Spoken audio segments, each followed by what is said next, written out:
Greetings, everyone. AFC Championship week. Adam Benigni, WGRZ TV. There is Sal Maiorana, the Rochester Democrat, and Chronicle, as always, from the Fieldhouse on this Wednesday as preparations begin in earnest for the Kansas City Chiefs, Arrowhead Stadium once again. Fourth time in 5 years, Sal, they played these guys in the postseason. We'll get into some of the matchup aspects, but let's talk news of the day. And again, whenever we talk on Wednesday, it's been successful for McDermott, but he has the walkthroughs, right? So you don't really learn much, but in terms of the injuries, right? What can you tell? Rapp with the hip, I guess, didn't participate. Benford, concussion protocol remains in there, and Milano dealing with some hamstring soreness. What have you been able to kind of pick up in terms of info there? Yeah, you just read it. That's all we know. I mean, these walkthroughs on Wednesday don't provide any new information because – they're not really practicing. They call it a practice, but it's not. So when they say limited participation in a walkthrough, it literally means they're standing around, rehearsing the plays in their head or whatever. So you can't make any judgment. There are things to be concerned about here. Taylor Rapp being listed as day-to-day, obviously that's better than saying week-to-week. But, I talked to Cole Bishop a few minutes ago, and he's not tipping anything off, of course, but it sure felt like, he knows that this is a huge game Sunday, and he's probably going to have a pretty big role in it. So we'll see where it goes. Not speculating, but there's a possibility that he might not play. Milano, it was confirmed today that he hurt his hamstring late in that game. That's why he went off the field. Listed as limited today. Again, I just explained that doesn't really mean anything. We'll see how that goes. And then Benford with the concussion protocol. That's something obviously to worry about. Now, Ray Davis last week, Adam, as you saw, took a much bigger shot head-to-head than Christian Benford did, and Davis was able to roll right through the protocol, and he played in the game Sunday. So I hope that Benford would be on that same track. It didn't look like he got as hit hard, like I said, as Davis did. So you hope on that one because of those three. I mean, Milano is obviously a big loss, but, man, Christian Benford, he is one of the best cornerbacks in the NFL, whether the Pro Bowl voters or the All-Pro voters want to believe it. That kid has been great all year. They have to have him in this game. He's their best defensive player, I think. He might be. He really might be at this stage. I mean, so you have that, and then a rookie at safety. I mean, potentially. Yeah. Right? I mean, Rapp was in a lot of pain, right? Rapp was in a lot – my point is this. You think Andy Reid's kind of salivating putting together this game plan at the idea? And then Milano, who, of course, has dealt with hamstring that injury before, and those are fluky, as we know. Now, it's the AFC Championship game, but, I mean, that's an impactful injury, obviously. I mean, those are question marks, and that's legitimate concern. Yeah, I mean, Milano, look, I mean, they've played so much without Matt Milano the last 2 years. It's been really nice to have him back. I thought he played really well last week when I watched the game back. He was really moving well. I think he was a big part of their blitz package last week. They don't, we know McDermott isn't a big blitzer, but they came at, I think it was about 45%, and he was a big part of that. I think he had 5 pressures. So, he's an impactful player for them. But look, Dorian Williams was playing pretty well in Milano's absence. So I think they would be okay, sliding Williams in there if Milano can't play. The other 2 spots, I mean, you're looking at Kaiir Elam would have to come in and play for Benford. We know how that's gone for, 3-4 years, whatever he's been here. Hasn't been good. And then obviously Taylor Rapp goes out. They'd have to go to Bishop, and he's a rookie. Rookie going against Patrick Mahomes, Travis Kelce, and Andy Reid calling the plays. That would be something to worry about.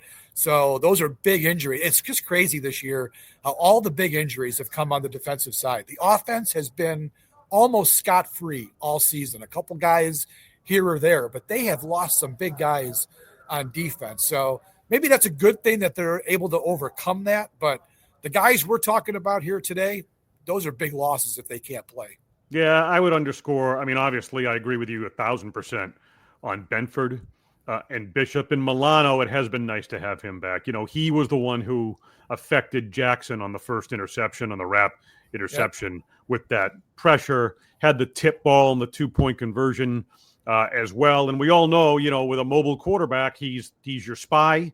He moved sideline to sideline so well, and it just kind of seemed like he had gotten back to himself, So that is obviously impactful. All right, quick word from the sponsor here. BetOnline continues to be the world's most trusted betting platform and your number one source for online betting, the largest selection on odds, everything football, NBA, NHL, college hoops, UFC. Head to BetOnline today, the website, to get in on the action. Bills and Chiefs, 6:30 p.m. Sunday, Arrowhead Stadium, AFC Championship game. And I just finished listening, as you did, to Josh Allen with his. Actually, I was not over there. I wasn't over there for Josh. I was doing other guys because I know he'll get transcribed. So fill me in. Sure. Okay. What did he say? All right. So there were two, I thought, really interesting comments from him, because a lot of times, and I understand this, I'm not being critical of Josh for this, but he it's kind of lip service, next game up, that sort of a thing, one game at a time. He got into it today, I thought, and really on 2 points. He was asked about the Chiefs' model of success and how both of these teams really have evolved. And I know this is something that we've touched on, but it was interesting to hear him talk about it. He felt as if that this year they had really taken a page out of the Chiefs' book in terms of being a ball control offense, right? And limiting the turnovers, and that, the kind of the Chiefs model. And we talked about this recently on a show on Overreaction Buffalo we were on last night, how there are some similarities in terms of the philosophical approaches these teams are taking. We've literally seen this play out with their ability to run the football, the lack of turnovers, and it's translated to success in the fact that they're in the championship game at this point, that they're able to get by Baltimore. I'm just interested in your reaction to that. It was interesting to hear Josh really admit that and articulate about it. Yeah, I mean, look, it's been a point of emphasis since the offseason, right? I mean, they made it a conscious effort this year. And McDermott talked about it this afternoon in his press conference.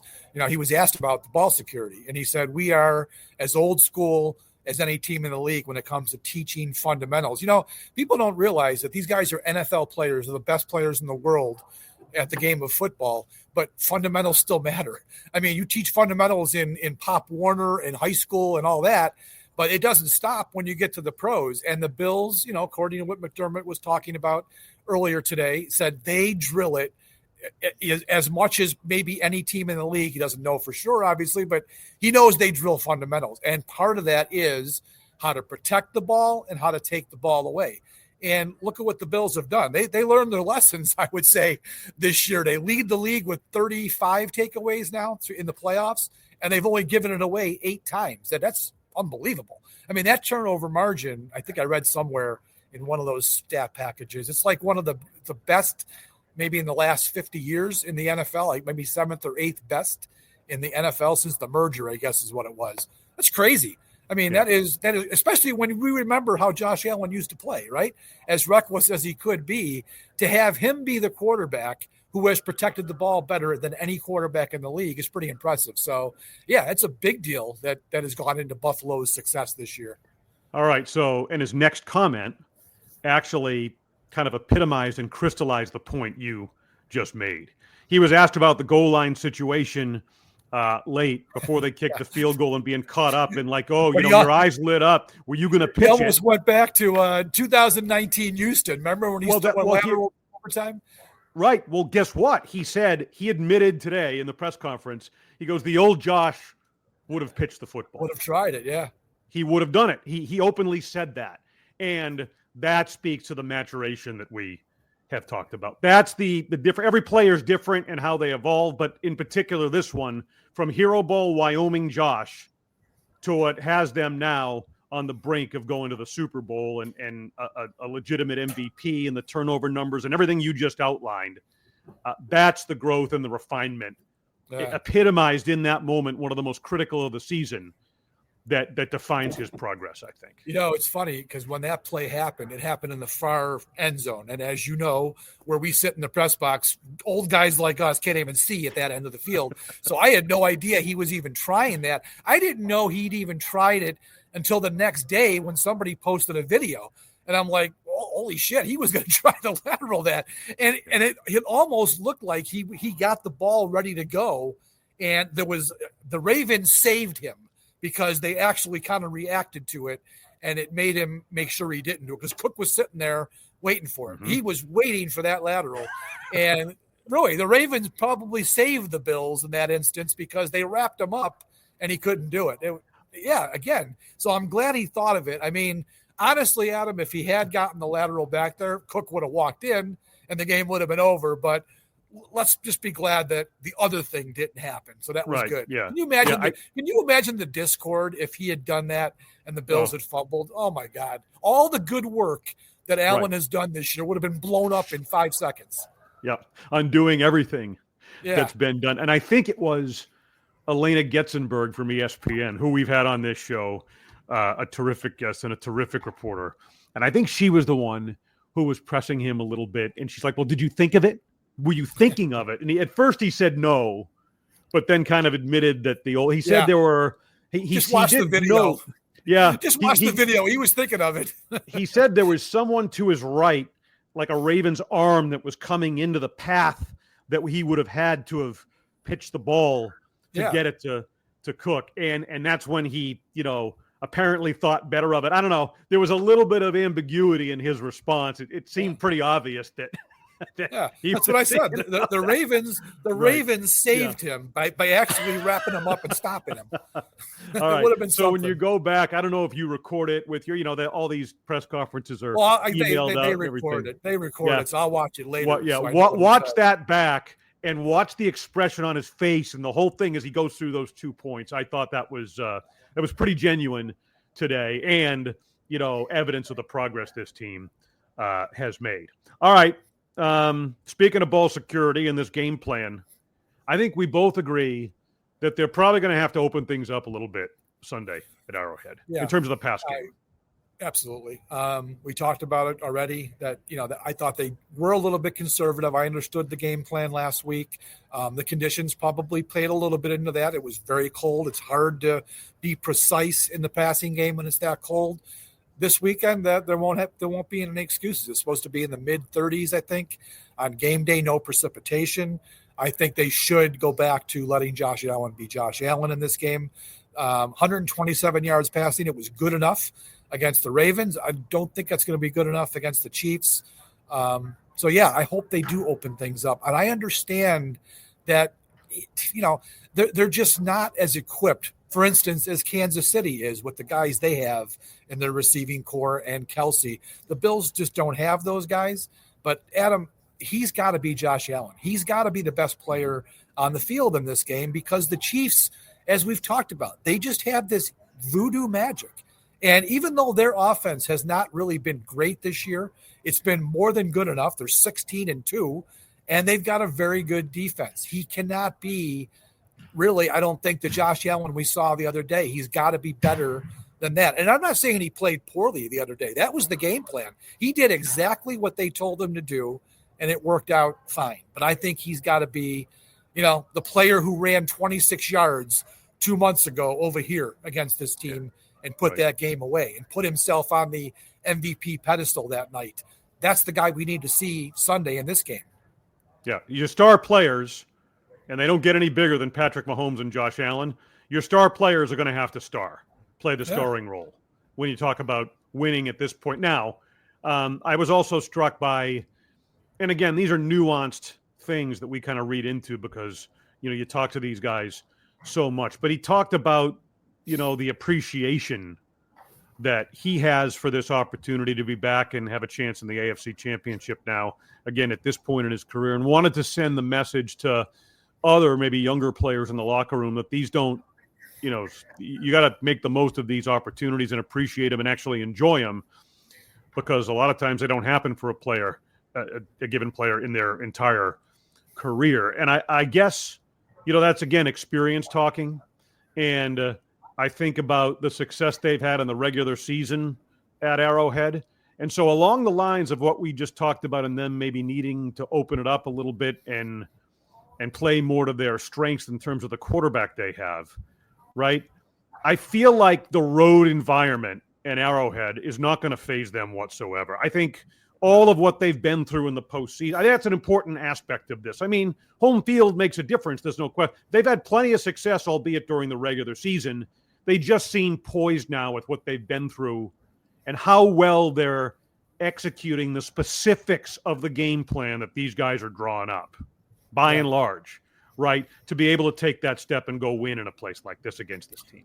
Absolutely. There's no reason. There's no intimidation going into Arrowhead. They've been there so many times. They know exactly what the environment's going to be. And believe me, that fan base is a great fan base. Spoiled as hell, and we all hate them, but it's a great fan base. It's very similar, in fact, to Buffalo. You go to Arrowhead Stadium. You've been there a number of times. You get the same feeling in those parking lots that you get here at Highmark Stadium, and it's the same way inside the stadium. That's a fan base that is engaged for 3 hours, 60 full minutes of game time. They're engaged the whole way, just like they are in Buffalo. So the Bills know this. They've gone in there. They've won, the last 3 times during the regular season in that building. That's not going to be an issue at all. It's going to come down to execution, playing well, being the better team on that day. That's what this game's going to come down to. McDermott was talking today about, somebody asked him, it feels like this team, the Bills, just is fearless. They have no fear of losing. And that's important when you're a good team. You can't fear losing. You can't play scared and expect to win. The Bills aren't going to play scared going into Arrowhead Stadium. They're going to play as the confident team, the team that they think is the better team. They've already proven it 2 months ago that they thought they were the better team and were. That's how they're going to go into this game Sunday. They're going to play like we are going to win the game. And why shouldn't we win the game? That's the attitude they have. Yep. And that you can have that mindset. Mindset's one thing, right? But then you look at examples and experience and all of those things. And that's the evolution of the head coach, I think it's fair to say. And it's certainly the evolution of the quarterback. And it's definitely the evolution of the way this roster has been built and moving on from Diggs and the balance and the offensive coordinator. And it all kind of fits together and presents itself in the form of this opportunity. Last point I wanted to bring up with you here, because we're going to get into really more of the X's and O's of this matchup later in the week. And I'm going to take kind of a roundabout course in getting to this. But because you and I have both covered this team for so long, I think do you remember I think this was after the Patriots had won their first Super Bowl, late season game, Bills-Patriots, Orchard Park.